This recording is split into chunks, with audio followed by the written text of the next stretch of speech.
दिल से निकलेगी न मर कर भी वतन की उल्फत, मेरी मिट्टी से भी खुशबुए वतन आएगी। ये एक आम बात है कि इंसान को अपने वतन से, अपने घर बार से मोहब्बत रहा करती है, और इंसान ही क्या हैवान भी जिस सरजमीन में पैदा होता है उससे मोहब्बत उसकी फितरत में होती है। वतन के लिए दुआ करना अंबिया इकराम अलैहिमुस्सलातु वस्सलाम की सुन्नत है।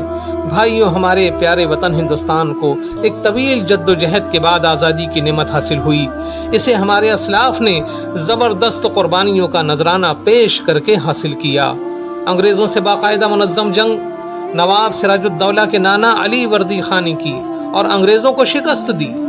अली वर्दी खां के बाद उनके नवासे नवाब सिराजुद्दौला हाकिम हुए और इस खतरे को उन्होंने महसूस किया कि अंग्रेज़ मुल्क पर आहिस्ता आहिस्ता हावी हो रहे हैं, इसलिए उनको मुल्क से निकालना ज़रूरी है। नवाब सिराजुद्दौला ने बड़े हौसले और हिम्मत से काम लिया और अंग्रेज़ों को शिकस्त देना चाहा, मगर उनका दरबार साजिशों का अड्डा बन गया था, इसलिए उन्हें शिकस्त हुई और ब्रिटिश फ़ौज ने उनको दारुस्सल्तनत मुर्शिदाबाद में शहीद कर दिया। तारीख़ के सफ़हात में पलासी की जंग और बक्सर की जंग की तफसीलात मौजूद हैं। ये जंग भी हिंदुस्तानियों की शिकस्त पर ख़त्म हुई। इसके बाद अंग्रेज़ बंगाल, बिहार और उड़ीसा पर पूरी तरह हावी हो गए। दक्कन के फरमारवा हैदर अली और उनके साहबजादे टीपू सुल्तान के ज़िक्र के बगैर जंग आज़ादी की तारीख़ अधूरी होगी, जो मुस्तकिल अंग्रेज़ों के लिए चैलेंज बने रहे। हैदर अली और टीपू सुल्तान ने अंग्रेज़ों से 4 जंगें लड़ी थीं। करीब था कि अंग्रेज़ों के सारे मंसूबों पर पानी फिर जाता और वो इस मुल्क से बिल्कुल ही बेदखल हो जाते, मगर अंग्रेज़ों ने जुनूबी हिंद के उमरा को अपने साथ मिला लिया और आखिरकार अपने बाज़ वज़रा और अफसरान की गद्दारी से उस मुजाहिद बादशाह टीपू सुल्तान ने सरंगापटम के मार्के में शहीद होकर सुरखरुई हासिल की।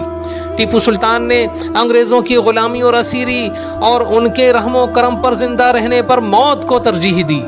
उनका मशहूर मकूला है कि गीदड़ की 100 साला ज़िंदगी से शेर की 1 दिन की ज़िंदगी अच्छी है। जब अंग्रेज़ जनरल को टीपू सुल्तान की शहादत की खबर मिली तो उसने उनकी लाश पर खड़े होकर ये अल्फाज कहे, आज से हिंदुस्तान हमारा है। इसके बाद फिर 11 मई 1857 की वो तारीख़ भी आ गई जब मेरठ में बगावत करने वाली फ़ौज ने दिल्ली पहुंचकर अंग्रेज़ों पर हमला कर दिया, लेकिन आखिर में 90,000 की फ़ौज जो बहादुर शाह ज़फ़र की हिमायत में थी अंग्रेज़ों से शिकस्त खा गई। जनरल बख्त खां जैसे बहादुरों को रूपोश होना पड़ा। 19 दिसंबर 1857 को दिल्ली पर अंग्रेज़ों का मुकम्मल कंट्रोल हो गया। बादशाह बहादुर शाह ज़फ़र को कैद कर दिया गया। जालिम अंग्रेज़ों ने उनके 3 बेटों और एक पोते का सर काट कर खान पोश से ढककर खान में सजाकर बादशाह को बतौर तोहफा पेश किया। फिर बादशाह को कैद करके हमेशा के लिए रंगून भेज दिया।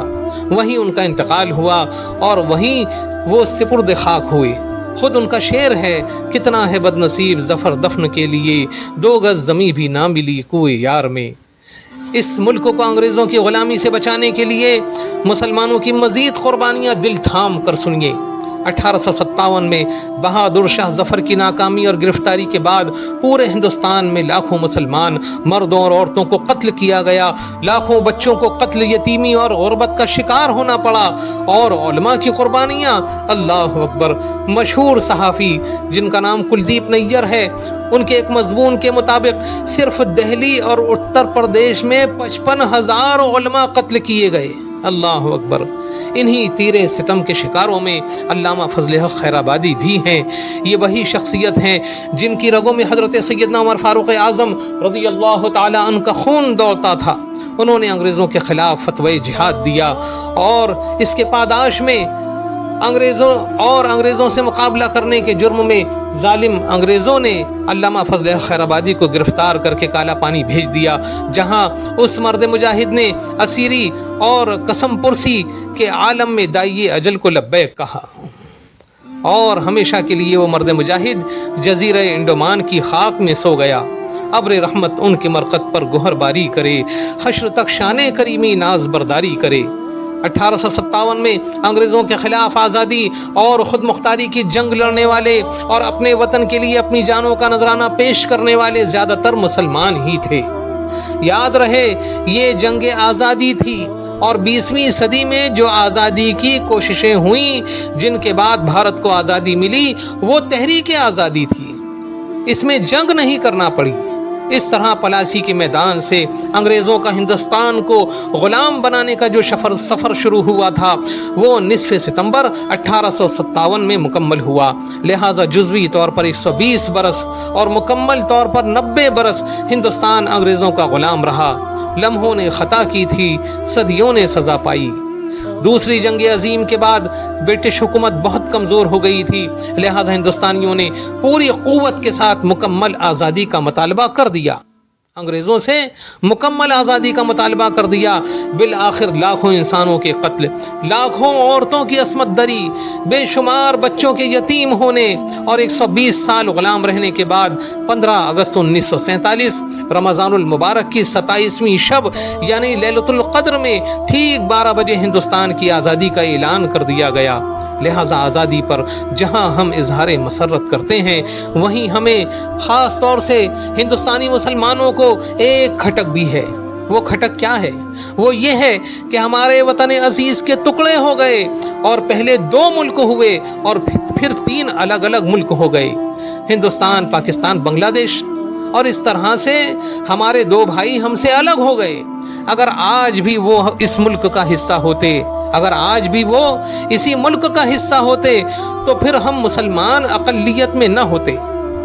1857 کی جنگ آزادی کے رہنما بہادر شاہ ظفر، جنرل بخت خاں، مفتی صدر الدین، امام بخش صاحبائی اور حضرت علامہ فضل خیر آبادی ہوں یا مفتی کفایت علی کافی مراد آبادی یا مفتی عنایت احمد کاکوری ہوں، یہ سبھی وہ حضرات ہیں جنہوں نے 1857 یا اس سے پہلے وطن عزیز کو انگریزوں کے تسلط سے بچانے کے لیے جان و مال کی قربانیاں دی ہیں، اور اس کے بعد سے 1947 تک ان جیسے لاکھوں علماء، صلحاء، دانشوروں اور عام مسلمانوں نے قتل و پھانسی اور جیل کی سزا جھیلی ہے۔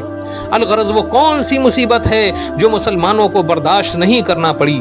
مولانا محمد علی جوہر، حسرت موہانی، ابوالکلام آزاد، اشفاق اللہ خان، عبد الغفار خان وغیرہ ناموں کا ایک طویل سلسلہ ہے جنہوں نے تحریک آزادی میں حصہ لیا۔ جب بھی اس ملک ہندوستان کو اپنی آزادی اور حفاظت کے لیے خون انسانی کی ضرورت ہوئی، اس ضرورت کو پورا کرنے کے لیے ہمیشہ ہی مسلمان صف اول میں نظر آئے، لیکن افسوس مسلسل مسلمانوں کی قربانیوں کو نظر انداز کیا جاتا رہا ہے۔ گلستان کو لہو کی ضرورت پڑی، سب سے پہلے ہی گردن ہماری کٹی۔ گلستان کو لہو کی ضرورت پڑی، سب سے پہلے ہی گردن ہماری کٹی، پھر بھی کہتے ہیں مجھ سے یہ اہل چمن، یہ چمن ہے ہمارا تمہارا نہیں۔ میں 15 اگست یوم آزادی کی تمام ہندوستانیوں کو مبارکباد پیش کرتا ہوں۔ 15 اگست یوم آزادی کے موقع پر ہم سب کی خواہش ہے، ہم سب کی تمنا ہے، ہم سب کی چاہت ہے کہ ہمارا ہندوستان امن و شانتی کا گہوارہ بن جائے اور ہمارا ہندوستان چین سے زیادہ مضبوط اور سنگاپور سے زیادہ اسٹرانگ اور امریکہ سے زیادہ پاورفل بن جائے۔ ہم بلبلوں کا یہ گلستان سدا آباد رہے، خوشحال رہے، سرسبز و شاداب رہے۔ آخر میں اس موقع پر اپنے مسلمان بھائیوں کی خدمت میں چند گزارشات پیش کرنا چاہتا ہوں۔ پہلی گزارش یہ ہے کہ جس ملک میں رہتے ہیں اس ملک کے قانون کا خیال رکھیں، ملک کی ترقی میں تعاون کریں، دستور ہند کے دائرے میں رہتے ہوئے خود بھی خوب ترقی کی کوششیں کریں، اپنے لوگوں کی مدد کریں، اپنے لوگوں سے رابطے میں رہیں، جو غیر مسلم پڑوس میں رہتے ہیں ان سے اسلامی تعلیمات کے مطابق بہتر برتاؤ کریں، اسلامی اخلاق و کردار پیش کریں، اور اپنے ذہن، اپنے دماغ کے ہر رگ و ریشے میں یہ بات بٹھا لیں کہ اب ہمیں ہندوستان چھوڑ کر کہیں نہیں جانا ہے، یہیں جئیں گے، یہیں مریں گے، یہیں دفن ہوں گے۔ 15 اگست یوم آزادی بہت بہت مبارک۔